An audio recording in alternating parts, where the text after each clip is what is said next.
Today we're talking about interacting within an environment. So today's objective is I can describe how living things interact with each other and their environment. In the picture beside here, give some examples of living things that interact with each other or the environment. So meaning they can be living things that interact with other living things or living things that interact with non-living things. Pause the video and write down 5 interactions that you see in this picture.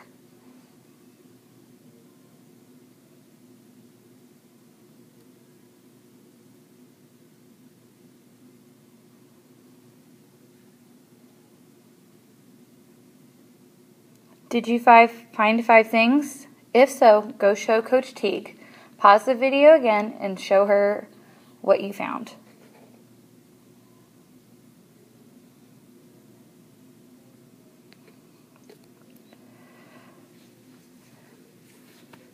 What is in an ecosystem?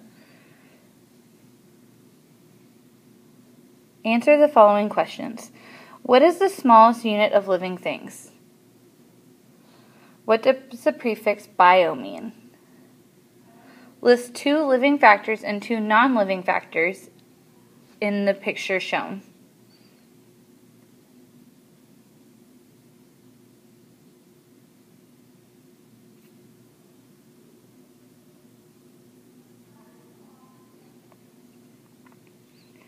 Ecology is a study of how living things interact with others and their environment. Every living thing is made up of cells. An ecosystem is made up of all living things, both biotic, meaning living, and non-living, or abiotic. In the picture beside, place a circle around things that are living and an X over things that are non-living. You should also be doing this in your notes.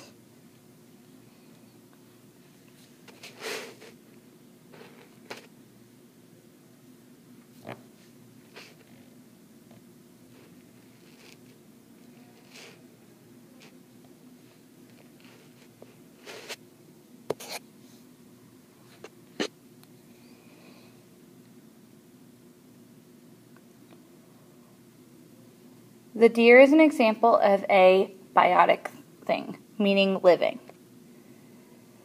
The bird is an example of a biotic thing, meaning living. The fish is an example of a living thing or biotic.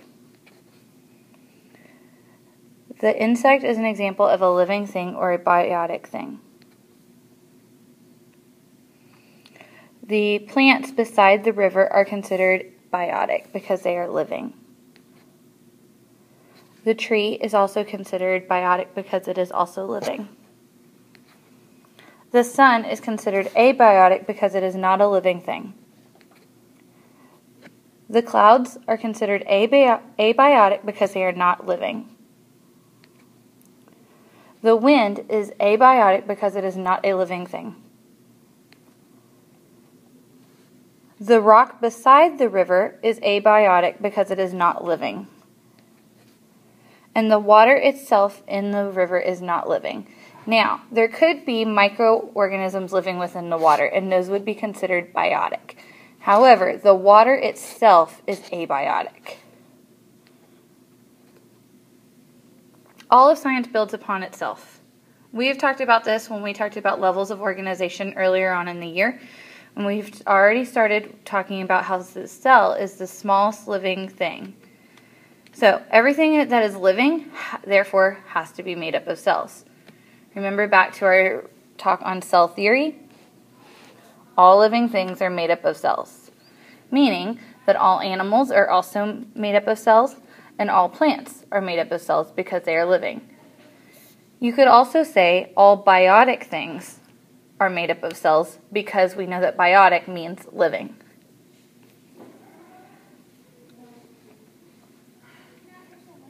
The cell is the tiniest unit that can live alone, meaning unicellular.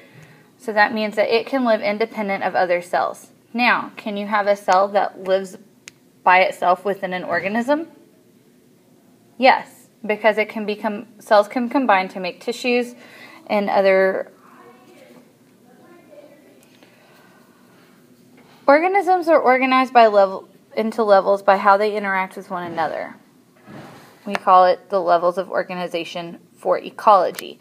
So when we talked about levels of organization, we just went to an organism previously when we talked about levels of organization in the past, but we are going to go all the way to an environment now.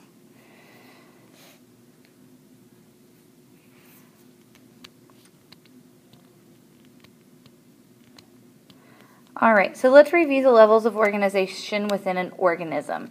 We're going to start with cells. Cells are the smallest living unit of life, and they are composed of nucleus and organelles. When you put multiple cells together that are functioning for the same purpose, you get tissue. So for example, muscle tissue or bone tissue. Muscle tissue would be called muscle, and bone tissue would be called osteocytes. When you have multiple tissues working together for a common function, it is considered an organ. So examples of organs within the human body would be the heart, the lungs, the brain, skin, and many other. Can you remember any others? Discuss it with your group. Pause the video if you need.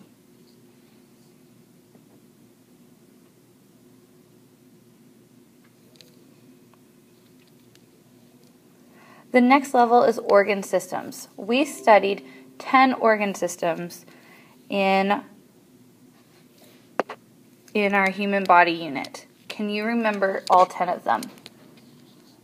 Pause the video and talk about the 10 body systems you remember. You may also look back in your journal and consult with your notes.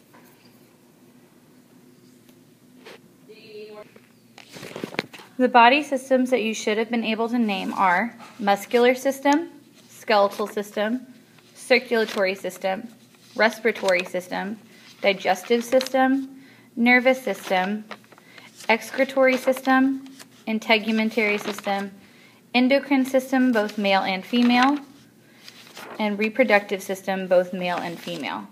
Look back at your notes if you don't remember what those mean. Let's continue on with our frog. The next, as in humans, frogs also have circulatory systems. So the next level of organization is going to be our organ system. This is where multiple organs work together for a common purpose. Let me rephrase that. Although usually it is organs, sometimes it's multiple types of tissues. For example, the heart would be one type of tissue, and then the blood vessels would be a different type, although the blood vessels are not considered organs. And then finally, when multiple organ systems work together for a common function, aka to keep the organism alive, you get an organism, or a frog in this instance.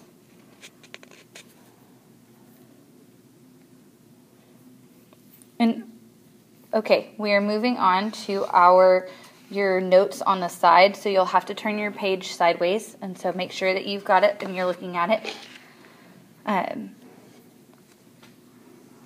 An organism is a single living thing that obtains food, water, and shelter to grow, live, and reproduce in its habitat. Its habitat is where it lives. So what is your habitat? Do you live in a house? Do you live in an apartment? Do you live in a townhome? Pause the video and talk to your teammates about what habitat you live in.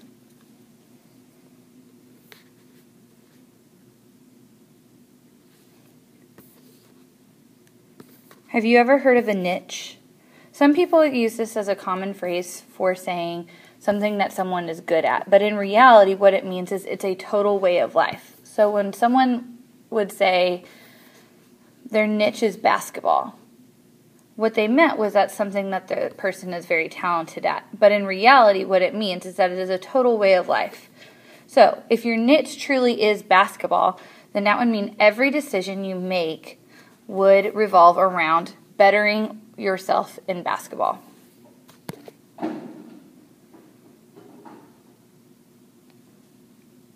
A population is a group of interbreeding organisms or species living in the same area. This means that you have to have multiple, in our example, frogs for them to be able to continue to reproduce. This means that they are all the same type of species, so we're not talking a frog and a turtle, we're just talking a frog. That is a population.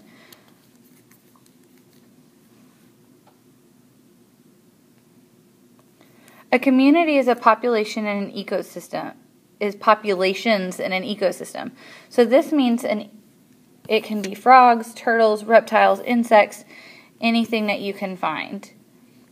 They all live together and they all usually benefit each other. For example, a frog eats the insects. The insects cause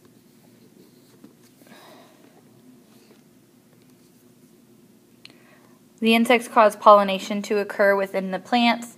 The plants help the mammals because they go through cellular respiration, which takes in the carbon dioxide that animals breathe out and put back out into the world oxygen that we need.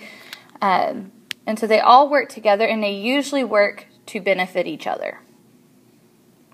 That is a community, multiple populations in an ecosystem. An ecosystem or a biome includes all living or non-living features of the environment. There are several major types of ecosystems, such as rainforest, desert, tundra, deciduous forest, taiga, and marine.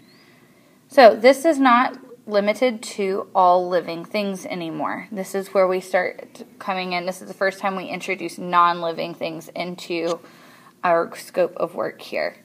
So talking about also the soil, the actual water that we drink, the rocks that we use. What are some examples of, in your ecosystem or biome, what are some examples in your ecosystem or biome that are living?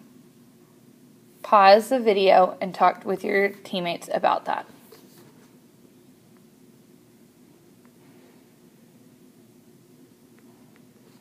What are some examples in your ecosystem that are abiotic, meaning non-living? Pause the video and talk to your teammates about that.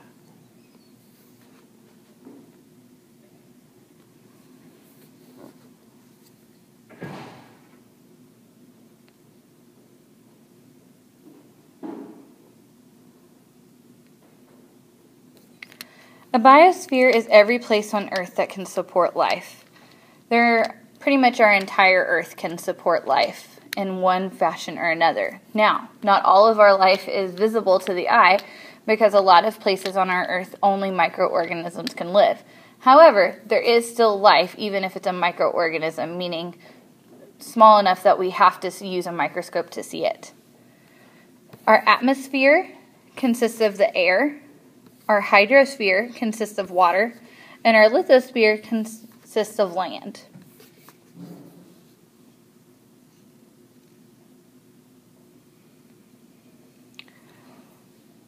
Now what you're going to do is you're going to use this chart to fill in the pictures of other frogs that will now join your frog in its population, including frogs and animals, plants, fungus, and so on.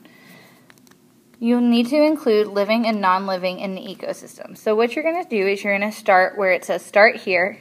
You're going to talk through subatomic particles all the way through. And then you're going to actually start drawing with the population, community, and ecosystem. You need to do this with your team, and when you're done, you need to show it to me, Coach T.